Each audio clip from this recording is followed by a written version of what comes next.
Balik kulungan ang Koreanong tumakas sa detention facility ng Bureau of Immigration noong kasagsagan ng pagsalubong sa bagong taon. Nahulihan pa siya ng iligal na droga habang arestado rin ang kanyang lookout. Nakatutok si John Consulta. Exclusive! Nang ma-eyeball na ng mga operatiba ang kanilang high priority target na dayuhan, napatakbo na ang mga ahente.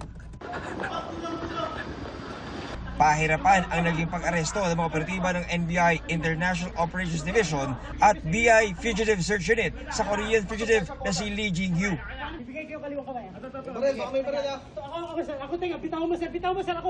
Okay, go. Hawakan mo na. Tapo po to. Baka may barel ah, baka may barel ah. Yan. Ito na yung kamay, sir. Ito na yung kamay. Sige. Ayun na. Ito ako ay. Nang maaresto, nakuhanan siya ng drogang ketamine. Arestado rin ang kanyang kasamang Koreanong lookout.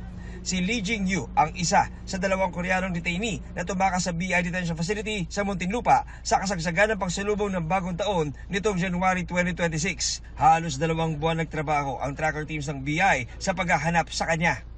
Medyo naging challenging ito kasi nga itong subject na to, particularly may support siya na local na groups dito sa atin na pumoprotekta sa kanya. So yung mga safe house niya, palipat-lipat siya. Kaya nakipag-coordinate na rin tayo sa NBI upang matulungan tayo na ma-recapture siya.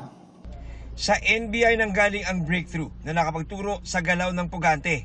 We have a lead. Meron tayong kasing mga ginagamit na informants natin and assets. Tapos binigyan tayo ng report na mukhang magpa-positive last night. Eksakto pa na malapit dito sa ating opisina. Is the subject of an Interpol Red Notice for drug smuggling and other offenses. So, importante po, hindi lang para sa ating bansa, kundi para sa South Korea na mahuli po itong tao na to, considering the gravity of the offenses.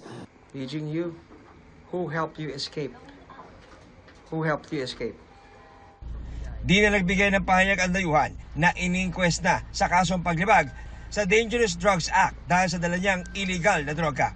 Para sa GMA Integrated News, John Consulta, nakatutok 24 oras.